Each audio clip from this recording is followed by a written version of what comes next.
Roblox has to have the feature where I can lower the hair down so I can adjust hair, because that's just ridiculous. If they're gonna allow us to have dynamic faces, they should allow us to at least directly change the hair height, because then now I notice the hair height's very different. The forehead's even larger because of this. Anyhow, welcome to our first Roblox video. We're doing another one. We have some good news, by the way. Sora is going to be shut down. In a loss with the deal with Disney, Sora 2 Lab, which I'm going to show it. I'm going to open my Windows capture. Give me a sec. This is happening as I'm speaking. March 24, right? This happened yesterday. I didn't think it was true, but it's true. Sora is going to be shut down. Sora, if you all didn't know, is an application underneath the branch of OpenAI, one of OpenAI's most infamous products ever, right? And Disney was supposedly to have made a $1 billion deal with OpenAI. Sam Altman needed that money real bad. And guess what? We're not giving it to him, and he's not getting the money, but he's also losing the app, right? It's not affordable. It's impossible to sustain. In which Sora announces, "We're saying goodbye to the Sora app. To everyone who created with Sora, shared it, and built community around it, thank you. There's no community around Sora. Your entire community is AI generated, AI automated. Thank you." And they also say, "What you made with Sora mattered, and we know this news is disappointing." No, it did not. "What you made with Sora never mattered." Then they say, "We'll share more soon, including timelines for the app and the API and details on preserving your work." The Sora team with 33.5 million views on Twitter, right? That's a lot of views for one singular day. You know, it's been only one day, and then we have our lovely CringeGPT campaign down here. I can show you.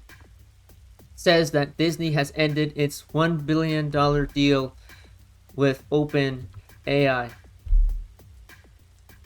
So they lose their app. They lost their deal with Disney. Disney is like, nah. You know, how your way? No, no good, no good.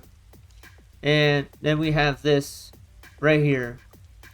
CringeGPT typing, CringeGPT, ChatGPT takes Trump's killer robot deal. It's time to quit. So I'm still with CringeGPT. I still am fully in support of this entire thing. Tomorrow I got something real serious going on. When it is recording of this video, it is currently 12:21 p.m. Eastern Time, and on a March 25, 2026. March 25, 2026 at 12:21 p.m. Eastern Time. So I received this news, and I thought it was fake at first because I was like, nobody would shut down Sora. I was like, there's no way OpenAI would give up on Sora. OpenAI is so reluctant to change things that they would, go very far to say, nah, right? They wouldn't listen to people, right? They listened, actually, and they shut down their app. So that nightmare is gone, right? We're not going to see it. And right when we were just getting good news, breaking.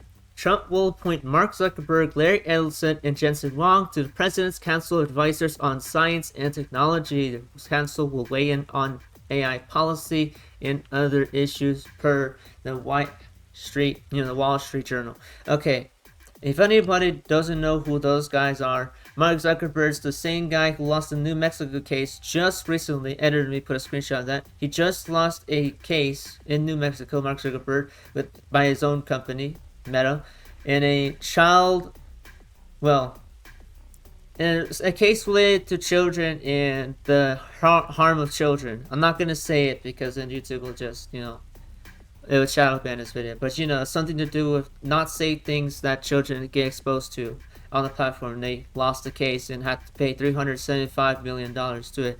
Now, $375 million for Mark Zuckerberg is actually pretty, nothing, right?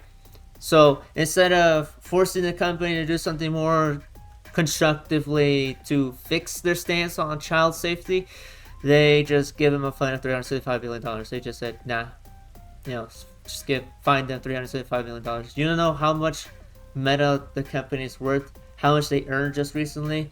Much more than $375 million. Then we have Larry Ellison. Larry Ellison is, well, guess what? One of the people behind Oracle and Paramount Skydance, right? The Ellison family is behind the current media consolidation efforts that is leading to techno-fascism. Editor me put a photo of that. Put a photo of Oracle and Paramount Skydance. Yeah, these two companies are the ones behind the media consolidation leading to techno-fascism. Mark Zuckerberg is lobbying for a surveillance state. If you all didn't know, Meta has been lobbying exclusively for age verification and surveillance. And then we have the next guy, Jensen Huang. Jensen Huang is the CEO of NVIDIA, or the representative or the face of NVIDIA as a whole. You see this man everywhere, right? It's impossible to not have known Jensen Huang, right? You use NVIDIA, you've seen NVIDIA logos everywhere. You've used an NVIDIA product before, right? Besides the RAM crisis. And it showed me public data, right? Public data, ESG data, based on NVIDIA's, emissions, JC emissions. Anybody who knows, who watched this channel for the past year, it's about to be over a year, but once we get to August, we're making, basically I've covered this for around a year and a half that's going on. But on the other note, yes, Jensen Huang, that man, the one I criticized for the carbon, the one I criticized for the energy usage, the one I criticized for all the water, all the other rants he's been doing, and the thing along DLS. Remember the DLS thing he did in video for video games? Editor me uploaded a photo of that. The thing, the controversy around video games using NVIDIA DLS upscaler that makes it alternate to AI slot. Yes, that guy. He's the same guy behind that. That should be it for now, because all I needed to report on was the death of Sora. If you enjoyed videos like these, please leave a like on the video, leave a dislike if you hate it, and if you need to send me a comment down below showing how much you hate me, please leave it down below. Link in the description below for the Discord server. I've been at this for 8 years, biz/mega been at this for a stupidly long time.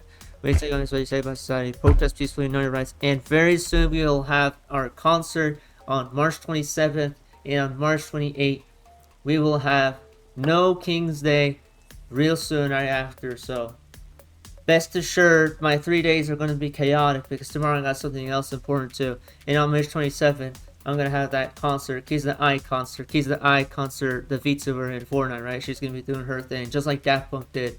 And we'll be having our No King's Day protests. There's going to be one nearby where I am at, so please join the No King's Day protests, which start on March 28th. It will be around, I guess, 10 a.m. when it starts in my area. So any Floridian residents, please join in on this entire dilemma. And good riddance of Sora AI. Never come back. Stay dead. Please do not come alive. Do not resurrect it. I don't want anybody touching this. And please, Sora, stay dead. Nobody likes you. And the person who owns Sora, which, by the way, I listed. Alright, this is the man behind Sora, or the branch Sora that was behind the Sora app. The one who was supposed to be leading it is William Bill Peebles, the head of Sora, PhD, Open AI researcher. You should also look out for Ermira Murati, Thinking Machine Lab CEO, Interim Open CEO, and then we have Emmett Shear, SoftBank CEO, Interim OpenAI CEO, co-founder of Justin TV. So you gotta watch out for those guys. Anyhow, stay safe out there. Seriously. By the way, hunt this man down now. Now that he no longer has like Sora to focus on, he probably still has some things to do at OpenAI. Though that's why he got head position at OpenAI. And anyhow, with that, that's all.